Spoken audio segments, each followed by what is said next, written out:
Good afternoon, friends.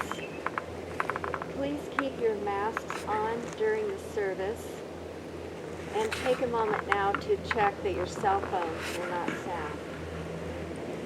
Thank you.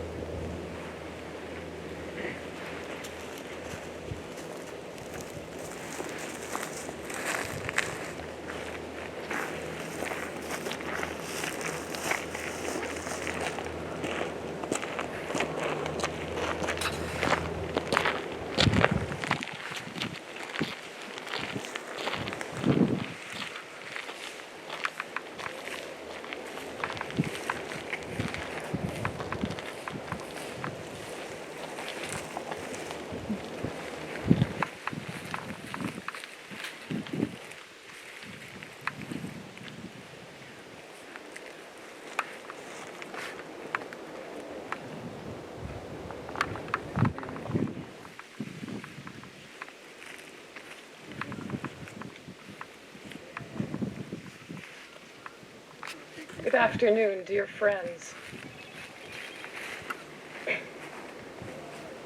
We are here today to honor the life of our beloved friend, Rebecca.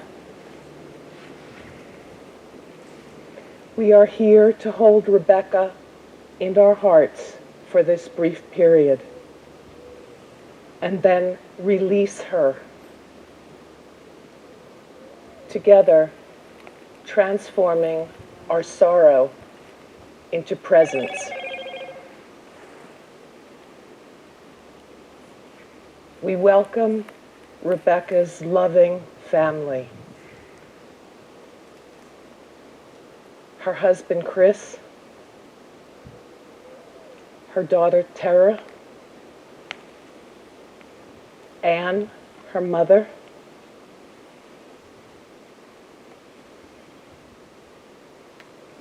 and we also wish to welcome those loved ones who are viewing remotely. Rebecca's father, Sid, and his wife, Maria, and Rebecca's dear brother, Sidney. We thank them for joining us today.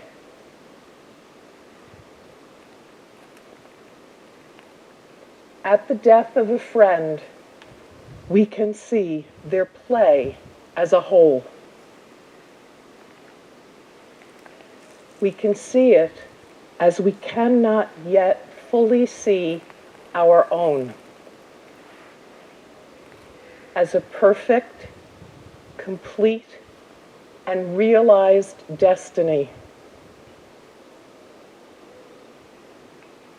Now, we more clearly understand the payment and contribution that Rebecca made. And we are grateful for her intuitive, nurturing essence, her honesty, and her loyal, consistent support of the school and her teacher.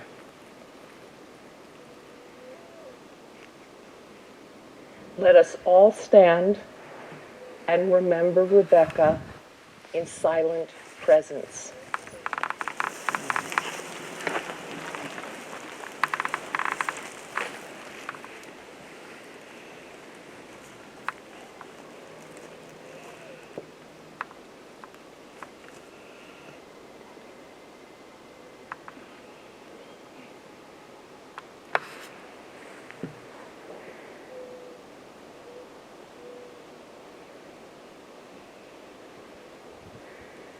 Thank you.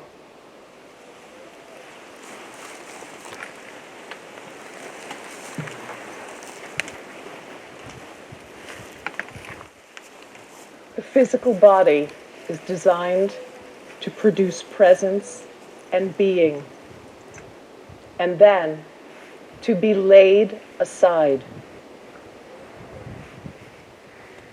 Walt Whitman said, "The best of me then, when no longer visible, for toward that I have been incessantly striving.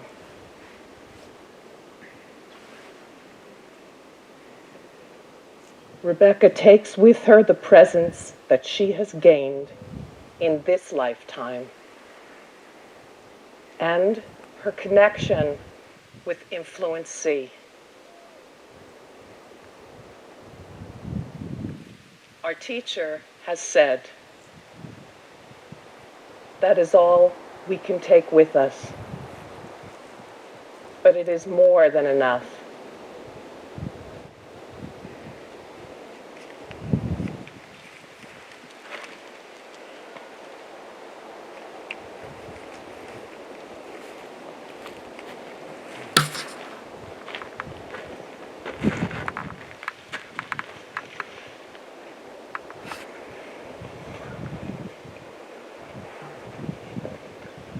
Give me the splendid, silent sun, with all his beams full dazzling. Give me juicy autumnal fruit, ripe and red from the orchard. Give me a field where the unmowed grass grows. Give me an arbor. Give me the trellised grape. Give me fresh corn and wheat. Give me serene, moving animals, teaching, content. Give me nights perfectly quiet, as on high plateaus west of the Mississippi, and I looking up at the stars. Give me odorous at sunrise, a garden of beautiful flowers where I can walk undisturbed. Give me for marriage a sweet-breathed woman of whom I should never tire. Give me a perfect child. Give me a way aside from the noise of the world, a rural, domestic life.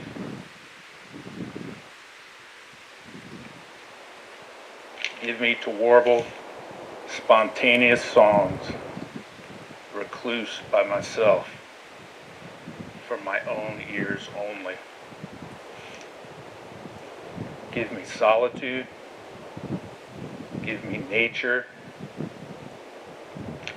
Give me again, O nature, your primal sanities.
Good afternoon, friends.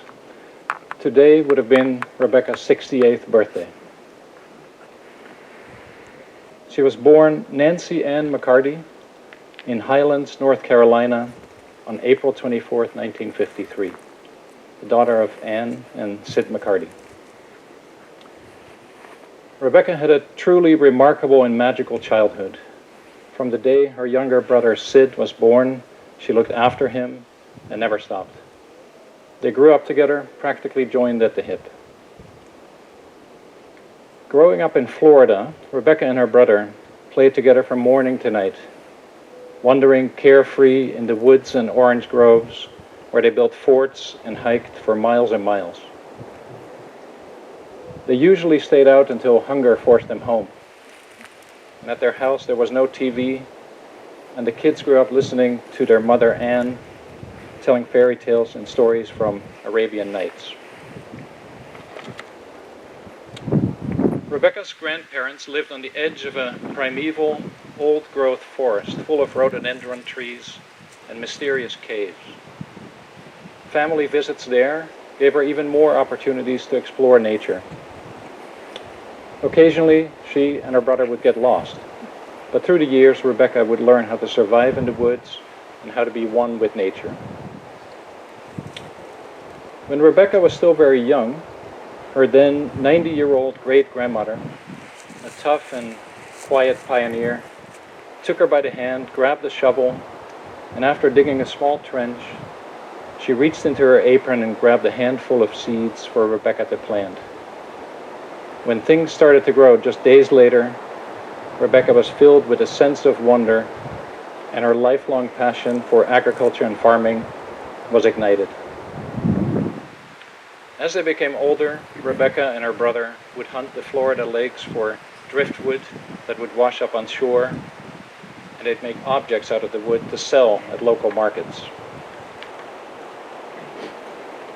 When Rebecca was only about 12 years old, her father took a job in Michigan.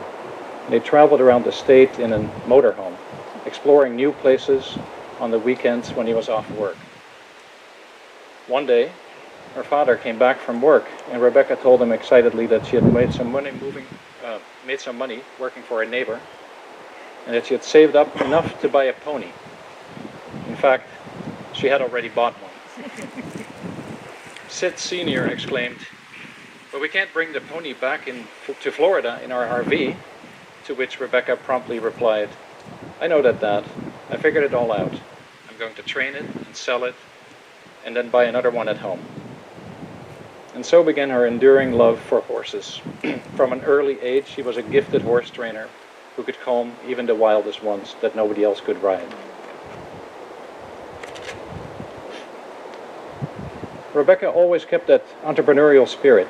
She always preferred to be her own boss, to do her own thing. In fact, she never worked for anyone in her life, with one exception, a one-year job at Disney World's Space Mountain and Tomorrowland. As fun as that job seemed, Rebecca didn't like having to conform to other people's standards and dressing a certain way, so she moved on. Everybody who had the privilege of knowing Rebecca can see how those themes from her childhood truly formed who she became. Even in the ways of the heart, Rebecca had her own mind. She married her first husband at a very young age, and soon after gave birth to her daughter Tara, a beautiful addition to Rebecca's life and named after Mother Earth. Tara grew into Rebecca's trusted and loyal friend.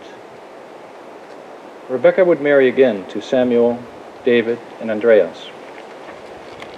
And for the last 20 years, she shared her life with Chris, farming, raising horses and livestock together, producing wonderful produce and presents for the community. From an early age, Rebecca had a keen interest in the mystical side of life. You could say it was part of her DNA, as she hailed from multiple generations of what Gurdjieff would call seekers of the truth. Rebecca's grandmother was a member of the New York City Gurdjieff Foundation, shared a lot of system ideas with Rebecca's mother, Anne. Because of this, Rebecca and her brother grew up steeped in the fourth way work ideas. As they got older, they would sit by the lakeside, discuss philosophical ideas with friends and family. So when a friend of theirs found a bookmark, they decided to call, because she said, heck, there was a phone number from Tampa, Florida on it. The result was a prospective student meeting for their entire family at their home.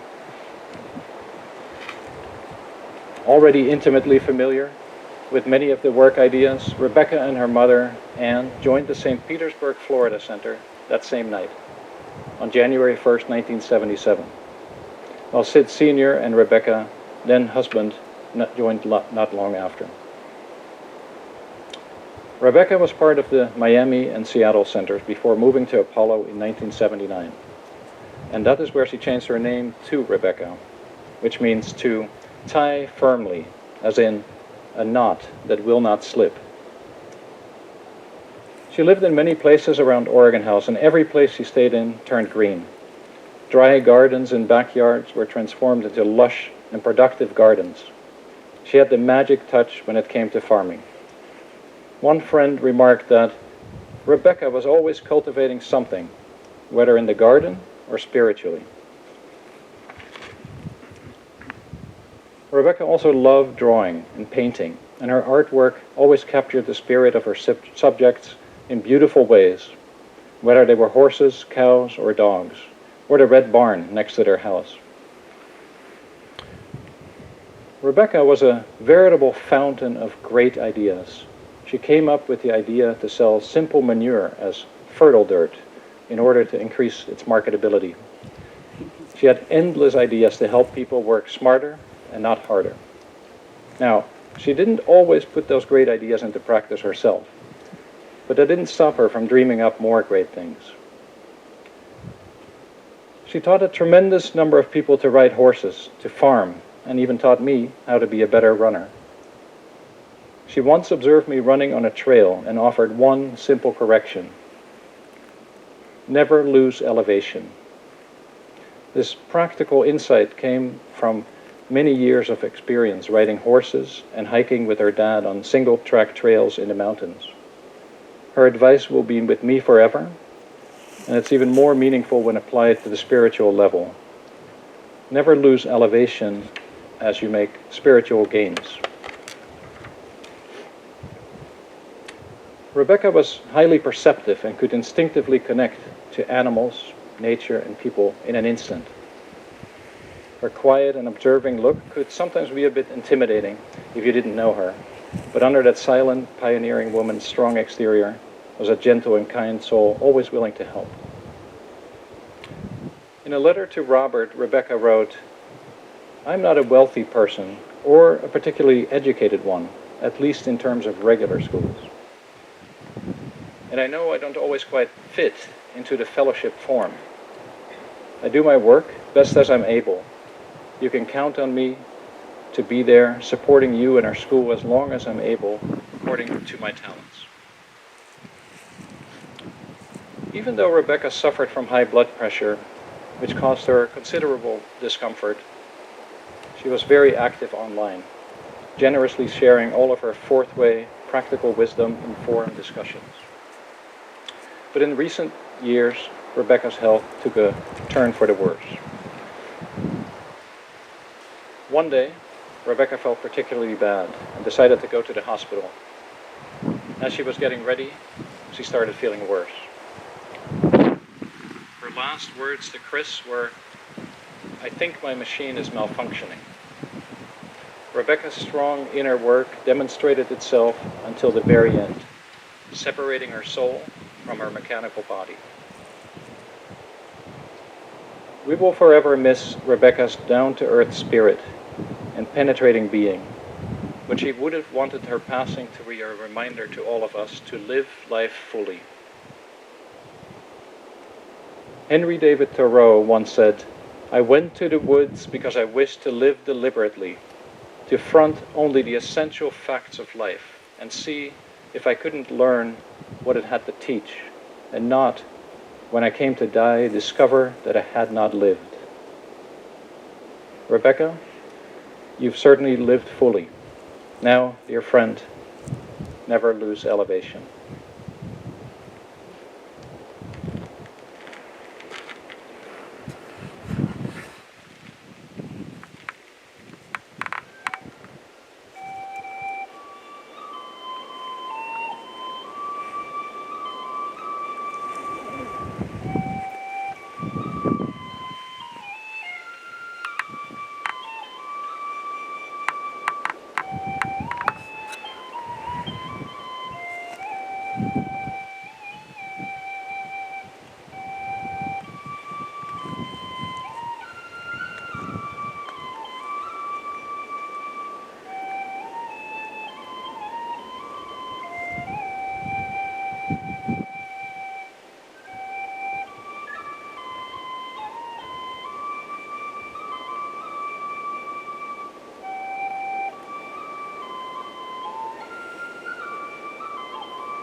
A child said, "What is the grass?" fetching it to me with full hands. How could I answer the child? I do not know what it is any more than he. I guess it must be the flag of my disposition, out of hopeful green stuff woven. Or I guess it is the handkerchief of the Lord, a scented gift and remembrancer designedly dropped, bearing the owner's name some way in the corner, that we may see and remark and say whose. Or I guess the grass is itself a child, the produced babe of the vegetation. And now it seems to me the beautiful uncut hair of graves. I wish I could translate the hints about the dead young men and women, and the hints about old men and mothers and the offsprings taken soon out of their laps. What do you think has become of the young and old men? And what do you think has become of the women and children? They are alive and well somewhere. The smallest sprout shows there is really no death. And if ever there was, it led forward life, and does not wait at the end to arrest it and seize the moment life appeared. All goes onward and outward. Nothing collapses. And to die is different from what anyone supposed, and luckier.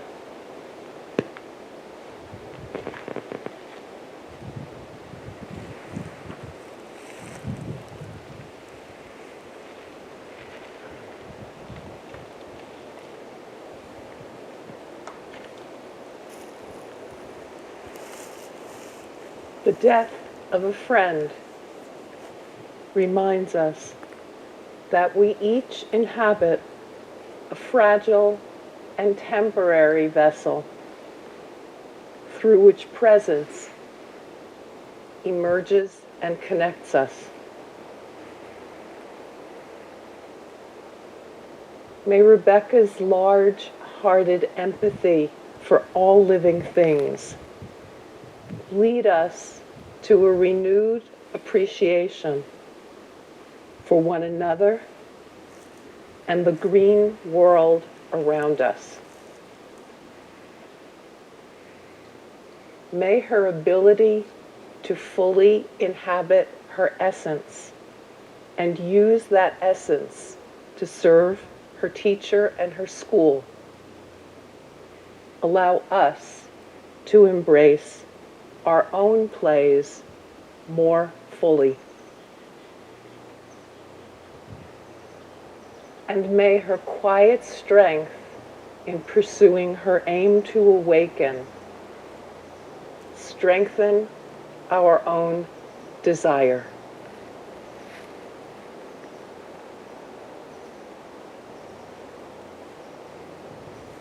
The task of this lifetime has been fulfilled. The role of Rebecca is complete. And the soul that played the role is released to continue its divine journey.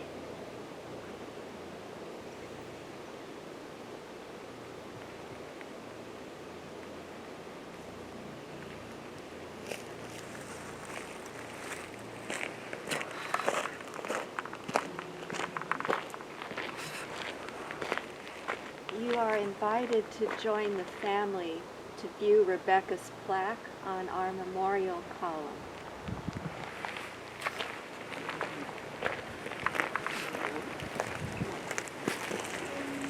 Please stand.